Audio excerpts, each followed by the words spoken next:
Una de las preguntas más comunes que recibo es, ¿tengo que diezmar? Lo que significa es lo siguiente. Todavía tengo que cumplir como creyente del Nuevo Testamento, como seguidor del Mesías Yeshua, de Jesucristo. ¿Todavía debo dar el 10% de mi ingreso a Dios? Ahora, el verdadero problema con esa pregunta es la manera como está formulada. ¿Tengo que hacer esto? Verán, no deberíamos enfocarnos en lo que tenemos que hacer, sino que deberíamos ser personas que buscan agradar a Dios. Deberíamos preguntarnos más bien, Dios, ¿cómo debo actuar para darte gloria y honor? ¿Para tener una vida digna de alabanza que te agrade a ti? ¿Qué cosas puedo yo hacer? ¿Qué acciones tengo el privilegio de emprender con el fin de servirte con fidelidad? Esa es una pregunta mucho mejor. Permítanme responder esta pregunta, ¿tengo que diezmar? Como lo hizo un pastor en Dallas, Texas. Esto fue lo que dijo. Si tú no estás diezmando, entonces Dios te maldecirá. Tú estás bajo la maldición de Dios. Ahora, ¿por qué este pastor diría eso? En primer lugar, creo que es interesante. Verán, cuando hablamos del diezmo, de esa 10ª parte o 10% de los ingresos que uno obtiene, lo que debemos recordar es que el maser, que es el término hebreo para el diezmo, ese maser simplemente se relaciona con unos pocos de los mandamientos de la ley de Dios. Si lees desde Génesis a Deuteronomio, encontrarás que existen 613 mandamientos, escritos solo en esos primeros 5 libros de la Biblia. Y algunos de ellos ciertamente se refieren al diezmar. Así que si transgredes la ley, ¿no dice la Biblia que todo el que transgrede la ley queda bajo maldición? Pero, un momento, ¿acaso no fue por eso que el Mesías fue a la cruz? ¿Acaso no tomó la maldición sobre sí mismo para que todos podamos ser libres de ese castigo eterno? ¿De esa maldición de Dios? Así lo hizo. Entonces, ¿significa eso que la ley ya no es relevante? ¿Que ya no tiene importancia? Esa no es la conclusión correcta. Sé que hay otros pastores, como por ejemplo uno en Atlanta, Georgia, que cree justo eso. Su deseo es desenganchar el Antiguo Testamento del Nuevo Testamento para que el Antiguo Testamento simplemente desaparezca. Él no lo ve como una parte necesaria de nuestro caminar con Dios. Pero hablemos un momento sobre caminar con Dios. Uno de mis versículos favoritos es Romanos 8, verso 4, y es muy relevante para el tema de hoy. Dice así: no caminamos conforme a la carne, sino conforme al Espíritu. Estar en el Espíritu tiene que ver con la fe. Cuando tienes fe en Dios, aceptas el Evangelio, recibes el Evangelio e invitas al Mesías para ser el Salvador de tu vida, tu Señor. Tú recibes lo que Él hizo sobre la cruz, que murió, derramó su sangre, pero se levantó de entre los muertos al tercer día. Tú lo invitas, recibes su pago por tu pecado y lo invitas a tu vida. ¿Y quién viene a ti? El Espíritu del Mesías, el Espíritu Santo. Y cuando caminamos por fe, es decir, cuando caminamos en el Espíritu y no en la carne, ¿qué dice Pablo en Romanos 8:4? Cumplimos la justicia de la ley. Así que una buena pregunta sería esta: ¿cómo puedo cumplir la justicia de la ley? Volvamos a este sujeto de Dallas que dijo: si no estás diezmando, entonces Dios te maldecirá. Verás, el problema es este. Él solo está enfocando uno de los mandamientos. Pero como te dije, en la Torá vemos 613 mandamientos. Supongo que él lo que quiere decir es que, desde su punto de vista, la Torá todavía es obligatoria para toda la humanidad. Pero el problema es el siguiente. Él no habla sobre muchos de los otros mandamientos. Por ejemplo, el Shabbat. Cumplir con el Shabbat. Él no enseña eso. Él no enseña sobre cómo la Torá dice que está prohibido hacerse un tatuaje. Él no enseña que si alguien se hace un tatuaje está bajo la maldición de Dios. ¿Se fijan? Hay un montón de mandamientos de los que este pastor nunca habla. Pero cuando se trata de diezmar, si no das tus diezmos para esta iglesia, quedas bajo maldición. Esto es lo que debemos entender. Recuerden ese verso de la Escritura, Romanos 8:4. Como creyentes, nosotros tenemos al Espíritu Santo. Él es el consejero. Él es el admirable consejero. La Biblia dice que Él te guiará a toda verdad. Él es el Espíritu de justicia. Así que a través de Él, sujetándote a su liderazgo, a su dirección e instrucción, pues Él es un maestro, cuando nos sometemos a Él, como dice Pablo, vamos a vivir, caminar y comportarnos viviendo en el Espíritu. Vamos a cumplir la justicia de la ley. Permítanme compartirles otra escritura. Y esto es fundamental, pues es lo que necesitas saber. Resulta muy problemática esta metodología que este pastor de Dallas utiliza, porque él te dirá, diezmar es un requisito, es parte de los mandamientos de Dios, debes cumplir con eso. Pero como dije, él ignora todo lo demás. ¿Cuál es la metodología hermenéutica? ¿Qué metodología para interpretar la Escritura estás empleando que te permite decir que si violas este mandamiento quedas bajo maldición, pero si violas todos los demás, aparentemente no? Hay demasiada inconsistencia allí. Argumentos en conflicto, unos con otros, cuando manejas las Escrituras de la manera que Él lo hace. Pero esta es la forma correcta para manejar las Escrituras y los mandamientos como creyentes. Yo quiero caminar en la justicia de la ley. La justicia de la ley, esa justicia expresa la rectitud de Dios. Y, por lo tanto, quiero tener esa clase de testimonio. Quiero agradar a Dios. Por tanto, entiendo algo. Dios me ha dado su palabra, este libro que está lleno de mandamientos, toda clase de mandamientos. Algunos son imposibles de cumplir hoy en día, pero todavía son relevantes y podemos aprender de ellos. Así que esta es la forma correcta, la metodología adecuada. Yo miro toda la palabra de Dios, todos los mandamientos, los leo y los estudio. Le pido al Espíritu Santo que sea mi maestro para entender el texto. Entonces, le ruego al Espíritu de Dios que me guíe para cumplir la justicia de ese mandamiento, que el Espíritu me dirija bajo el Espíritu de la verdad. Esto es lo que dice Pablo en Romanos 7:6, donde dice, nosotros hemos sido liberados, ya no estamos atados a la ley. Hemos sido liberados del castigo de la ley para que podamos servir a Dios. Allí está la clave. Ven, la pregunta no es, ¿tengo que diezmar?, sino, ¿quiero servir a Dios? ¿Cómo puedo hacerlo? Y Pablo responde esa pregunta. Nos dice, lo hacemos en la novedad del Espíritu y no en la vejez de la ley.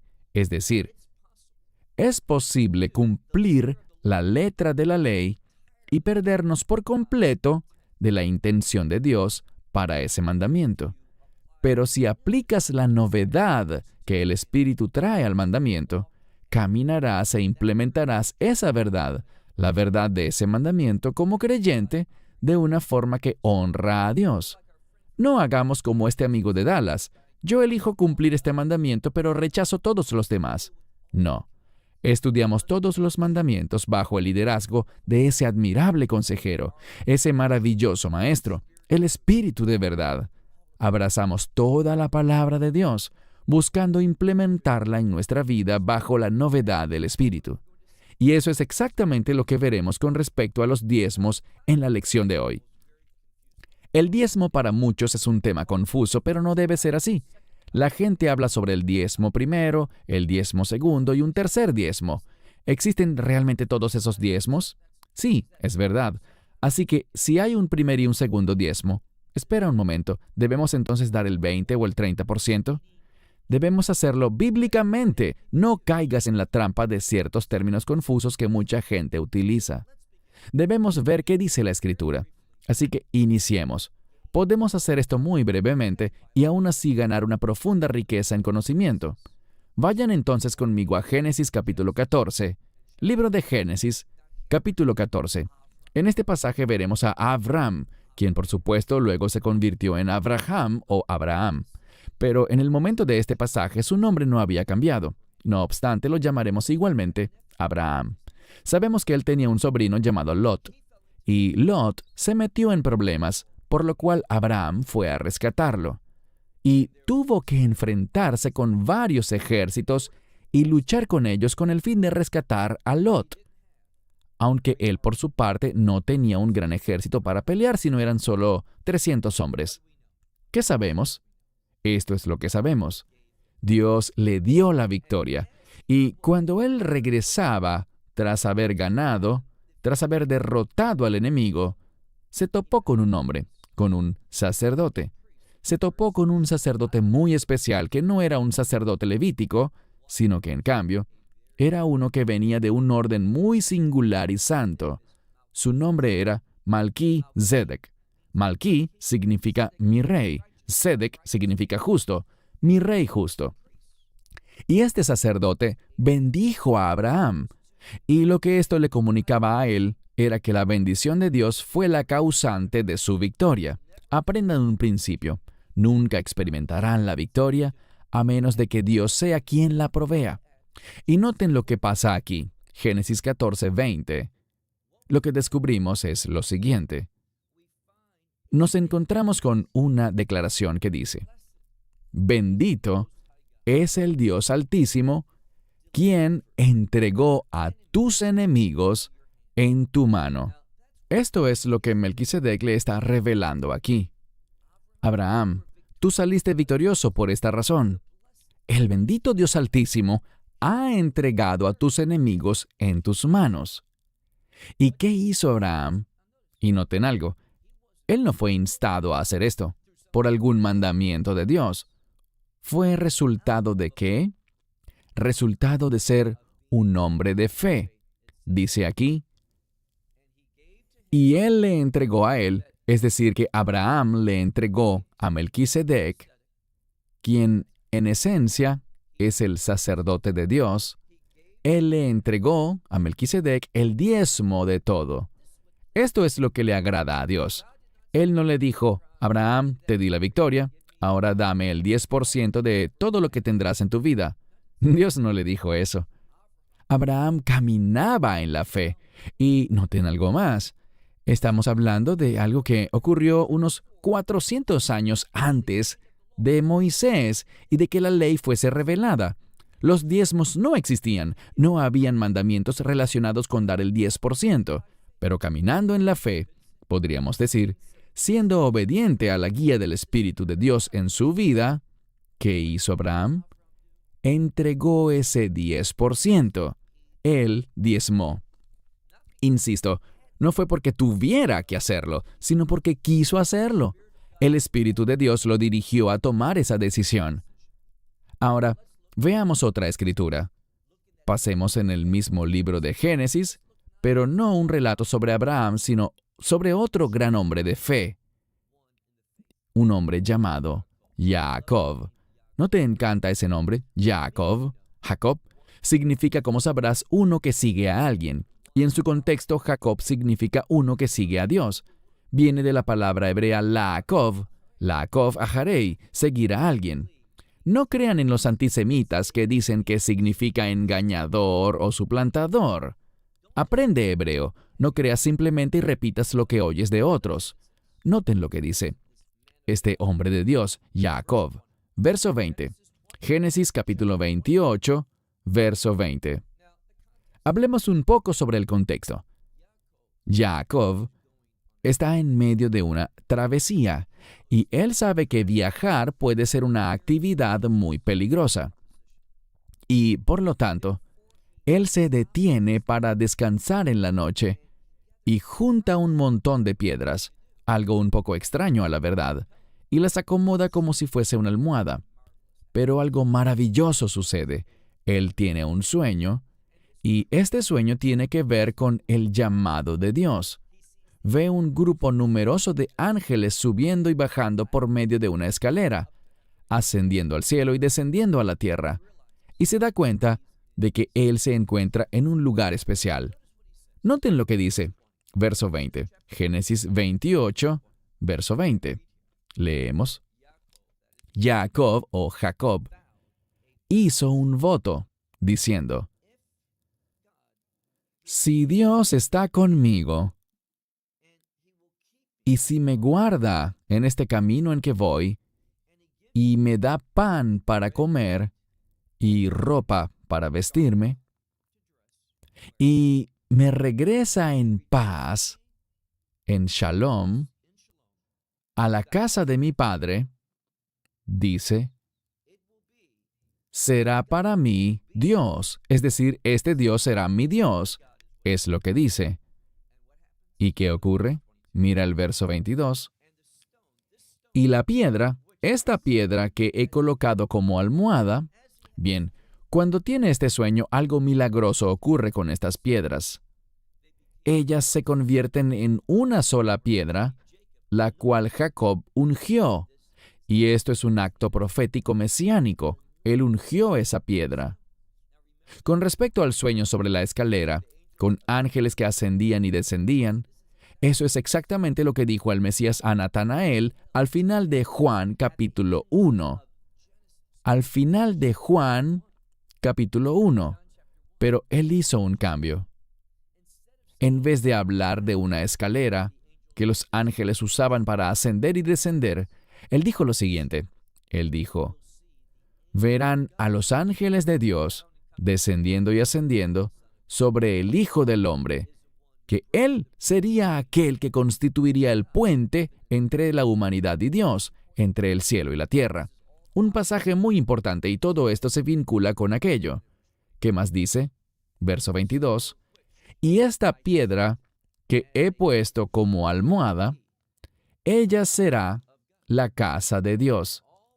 Y todo lo que me des, Jacob dirigiéndose a Dios, de todo lo que tú me des, ¿qué dijo él? Yo te daré el diezmo. Ciertamente te daré el diezmo a ti. Así que Jacob, insisto, estamos hablando todavía de un tiempo que ocurrió siglos antes de que la ley de Moisés fuese revelada. Y Jacob, de nuevo, buscando servir a Dios, buscando caminar en el camino de Dios y cumplir los propósitos de Dios, dice, Dios, si tengo éxito en esto, entonces tú serás mi Dios y yo te daré a ti la 10%, el 10%, de todo lo que tengo. Nadie le mandó a hacer eso. Fue algo natural. Oye bien, un resultado natural de experimentar a Dios, de conocer a Dios y desear agradarle. ¿Oíste eso? Él dio el 10% como un resultado natural de conocer a Dios, de experimentar a Dios y querer servirle a Él, cumplir con sus propósitos. Bien, pasemos a otro pasaje y ahora entraremos en las leyes escritas en la Torá con respecto al diezmo, es decir, lo que Moisés escribió sobre esto. Leamos por favor ahora el libro de Levítico, y por supuesto que Moisés escribió toda la Torá, desde Génesis hasta Deuteronomio, pero me refiero al mandamiento específico de la Torá, uno de los 613 mandamientos que Dios le dio a Moisés en el monte Sinaí.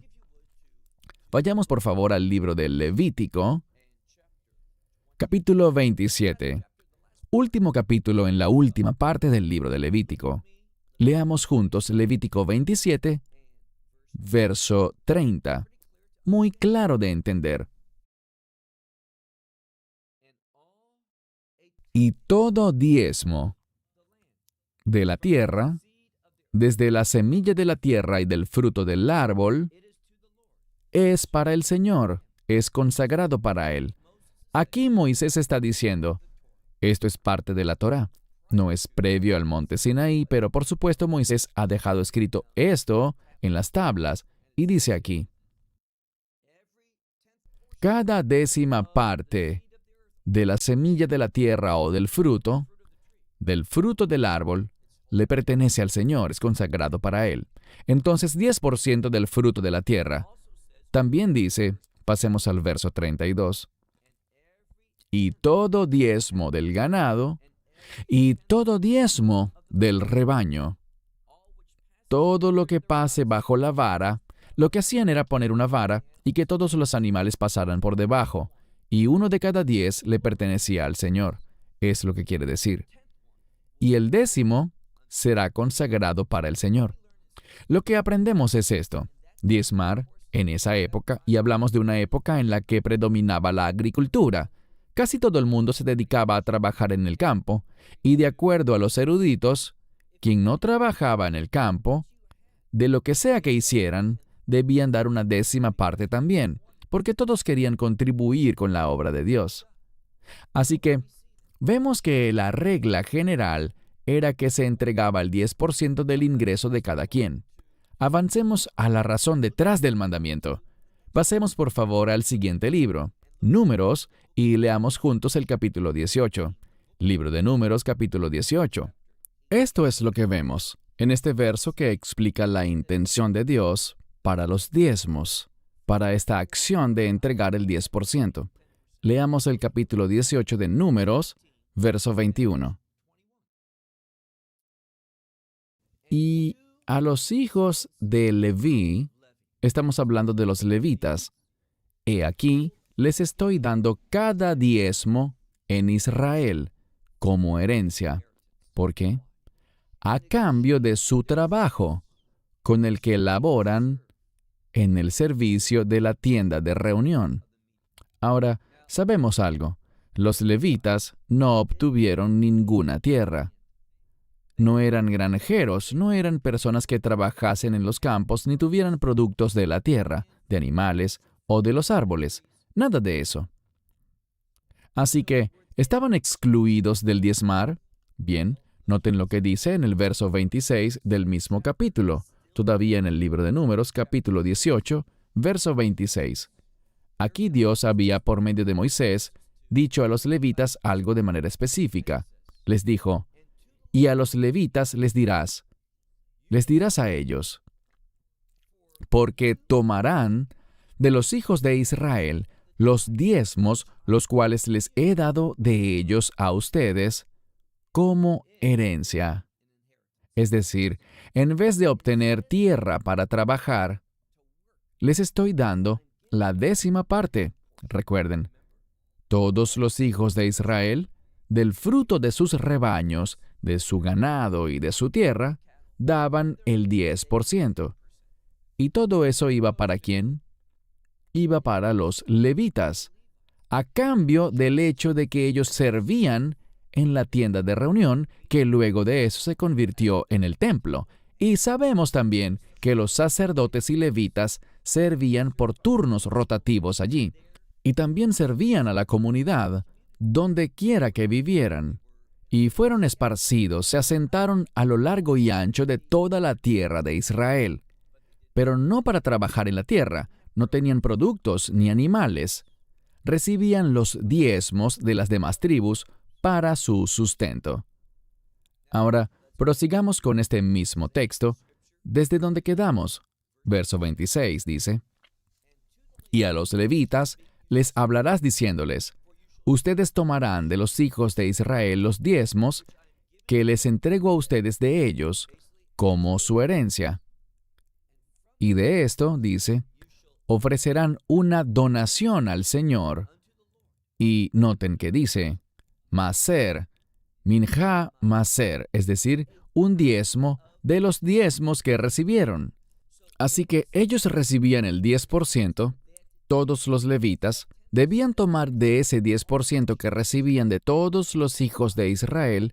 Ellos sacaban sus propios diezmos de allí y se los daban a Dios. Así que este es un pasaje que nos enseña que todo el mundo, sin importar su oficio, porque hay gente que enseña que si tú no trabajas la tierra, si no eres un granjero o si no tienes ganado o animales, entonces el diezmo no aplica para ti. Pero, ¿cómo vivimos hoy día? El templo en Jerusalén no existe. No existen levitas trabajando ni sacerdotes trabajando. Ellos no están haciendo su trabajo porque sencillamente no pueden hacerlo. ¿Significa esto que los diezmos quedaron, por tanto, abolidos? Bien, de acuerdo a la letra de la ley, es así. Pero nosotros caminamos en la novedad del Espíritu. Bien, avanzaremos a un punto muy importante porque la gente enseña, y en cierto modo es verdad, pero el entendimiento sobre esto es falso. Si vas, por ejemplo, en Internet y quieres hacer un estudio sobre los diezmos, encontrarás muchos estudios online, escritos y preparados, interesantes estudios cortos. Pero esto es lo que la mayoría dice. Dicen que existía el primer diezmo, que es 10%, y luego otro diezmo que también es de 10%, lo cual suma 20%, y luego cada 3 años, llegaremos a la escritura que usan para esto, había un diezmo cada 3 años para los pobres. Así que cada 3 años, al tomar el 10% dividido entre 3, al final cada año terminabas dando el 23% de tu ingreso. Eso suena genial para muchos pastores y rabinos y demás, pero les diré algo. Eso no es lo que quiere decir el texto. Entiende algo. Ellos dirán que existen 2 expresiones para los diezmos y es cierto, lo veremos en un momento, pero primero les daré una introducción en cuanto a estos 3 diezmos. Uno se refiere a la cosecha temprana y el otro se refiere a la cosecha tardía. En Israel se dan 2 cosechas al año, una hacia el final de la primavera y otra en el otoño. Y ambas son manejadas de una manera algo distinta, pero tienen algo en común. De ambas se entrega el 10%, pero darás el 10% de la primera cosecha y el 10% de la segunda cosecha, es decir, que sigue siendo 10% en total, no se suma una a la otra. 10% de lo que produjiste la primera mitad del año y 10% de lo que produjo la tierra durante la segunda mitad del año. ¿Qué hay sobre ese tercer diezmo? Bien, era simplemente el mismo diezmo, pero tenía un propósito adicional. Todo esto lo veremos muy claramente en un momento. Quiero que vayamos al libro de Deuteronomio, capítulo 12. Libro de Deuteronomio, capítulo 12. Se nos ha dicho, ¿cierto? Ya vimos el texto, que el 10% va ¿para quién? Para los levitas. Pero noten lo que dice aquí. Lean Deuteronomio capítulo 12, iniciando en el verso 5. Deuteronomio 12, 5. Dice: al lugar que el Señor vuestro Dios elija de todas las tribus, para poner su nombre allí y habitar en él. Dice: vosotros buscaréis y vendréis, es decir, deberán consultar con el Señor allí, le buscarán allí y vendrán a ese lugar. Entonces dice en el verso 6, y traeréis allí los holocaustos y sacrificios y sus diezmos. Entonces no era solo el diezmo, sino también ofrendas adicionales que la gente hacía, guiados por su corazón, guiados por las circunstancias y eventos que durante el año ellos vivían, en adición a los diezmos. Y las ofrendas de vuestras manos y vuestros votos y donaciones. Y hay otra categoría, los primeros frutos de vuestro ganado y de vuestro rebaño. ¿Qué aprendimos sobre el destino de los diezmos? Es que son para los levitas, pero oigan bien, esto tiene que ver con un diezmo posterior, no un diezmo adicional, es decir, no es un 20% que se suma, sino que es otro momento para dar ese 10%, pero de otra categoría de ingresos, es decir, de otra cosecha. ¿Y qué más dice? Y la comeréis allí, es decir, en Jerusalén, ante el Señor vuestro Dios, y os regocijaréis. Esto es lo que nos está enseñando. Se alegrarán. Tomarás este dinero y ¿qué harás? Lo traerás. Puede que conviertas esos frutos en dinero, si estás muy lejos, o que los traigas tal cual a Jerusalén. ¿Y qué harás luego? Te regocijarás allí. Tú podrás tomar una porción de ella. Entregas esa cosecha, la dejas allí en Jerusalén, pero puedes usar una parte de ella como una forma de adorar a Dios. Comiendo, utilizando ese recurso para comer, alabar a Dios y pasar ese tiempo en Jerusalén. Lo que sobra es donado, pero tú utilizas y te beneficias de una parte de tu propia ofrenda mientras adoras a Dios. Así que aprendemos algo.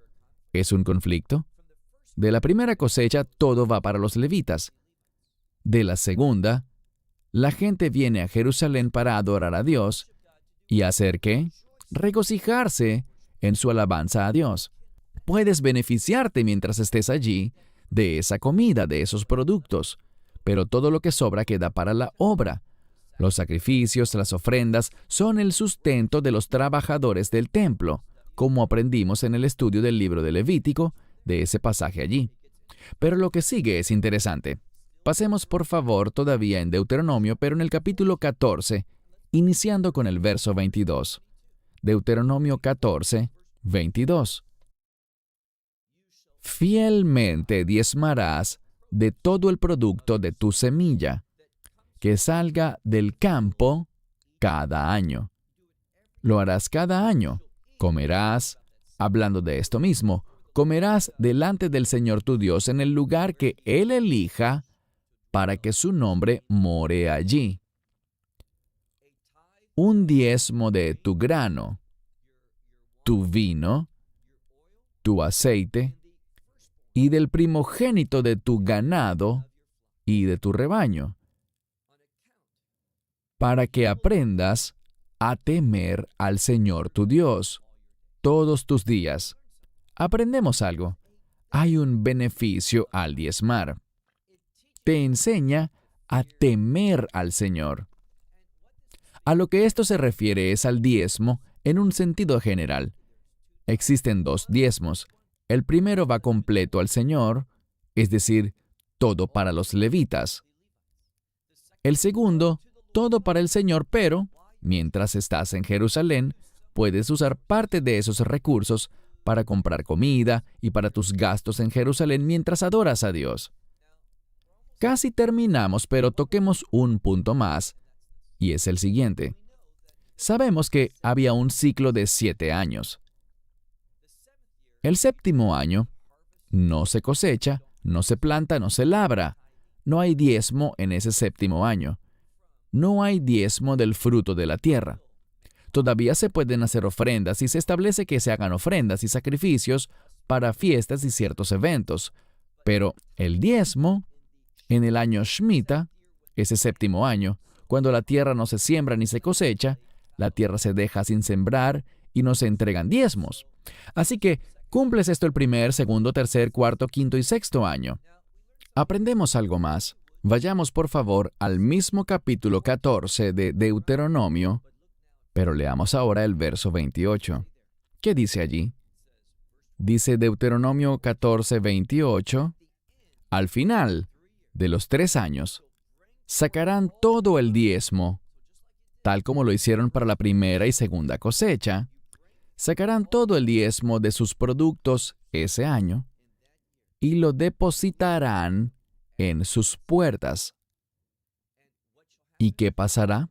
Bueno, los levitas, aquellos que necesiten ayuda ese tercer año, verán, los levitas vivían mucho más ajustados, se medían más, no gastaban todo lo que tenían, no vivían al máximo de su capacidad.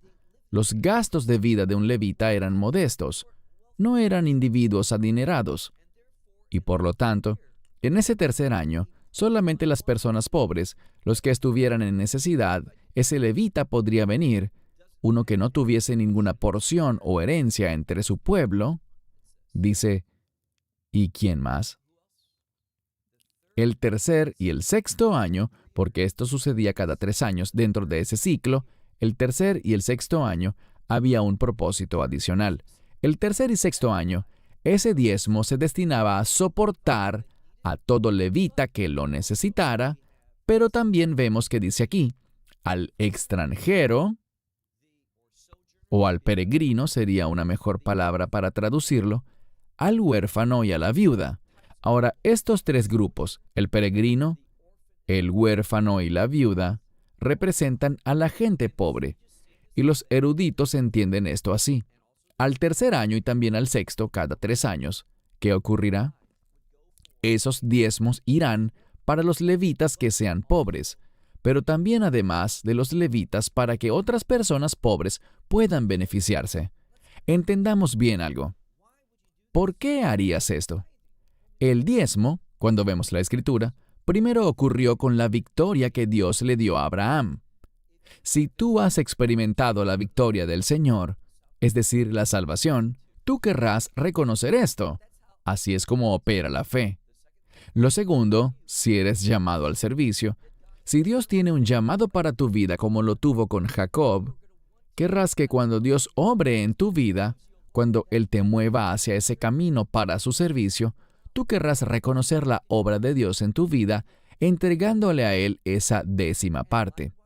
Y del mismo modo, para apoyar la obra de Dios, y adicionalmente al pobre y al necesitado, hacemos esto. Noten lo que dice al final de esta sección. Nos dice, el peregrino, el huérfano y la viuda, que están en tus puertas, es decir, en tu ciudad, ellos comerán y también serán satisfechos.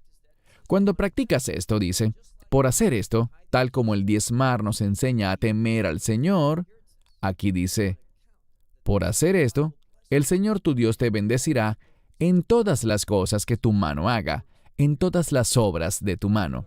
¿Qué aprendemos? Bien, ya no hay templo en Jerusalén, pero podemos ser guiados por la fe en el Espíritu y entender que Dios, aunque no exista el templo, Dios sigue obrando. Yo creo que quien es guiado por el Espíritu y camina en la fe, es bueno que entregue ese 10%, ese diezmo, no porque tenga que hacerlo, sino porque entendemos cómo obra Dios. Cuando damos para apoyar la obra de Dios, cuando damos para apoyar a los obreros de Dios, cuando damos para apoyar al huérfano, a la viuda, al peregrino y al extranjero que están entre nosotros, cuando damos para ayudar al necesitado, entonces estamos caminando en la fe y guiados por el Espíritu. Y la gente dirá, bien, ¿y qué hay de mi iglesia local? ¿Debo diezmar allí? Sé guiado por el Espíritu. No seas tan inmaduro espiritualmente que necesites que te entreguen todo por escrito. Ora al respecto. Preséntate ante Dios. Dios te guiará. Dios, por medio del Espíritu Santo, te lo indicará. Este 10%. Y les digo algo, debemos ser generosos. No tenemos que limitarnos al 10%. Eso sería lo mínimo. ¿Es eso todo lo que debo hacer? Puedes dar más. Queremos ser personas que viven guiadas por el Espíritu, que caminan en la fe y que donde veamos a Dios obrando, Dios guiándonos, seamos generosos, seamos personas que por fe utilizan y destinan bien las bendiciones y la provisión que Dios nos ha dado, reconociendo que vienen de Él, dando al menos esa 10ª parte, ese diezmo. Eso es caminar en fe. Esa es la novedad del Espíritu que nos permite cumplir con la justicia de la ley. Shalom. Esperamos que te hayas edificado con el mensaje de hoy y lo compartas con otros. Te invitamos a seguir nuestros estudios cada semana por este canal y por el portal de YouTube de Amarás a Israel. También puedes descargar nuestra aplicación móvil gratuita, Mi Estudio Bíblico. Finalmente, para obtener más información sobre nosotros, visita nuestra web amarasaisrael.org, donde encontrarás otras conferencias de Baruch en audio, video y texto. Hasta el próximo programa. Que el Señor te bendiga en Yeshua HaMashiach, Jesús el Mesías, mientras caminas con Él. Shalom desde Israel.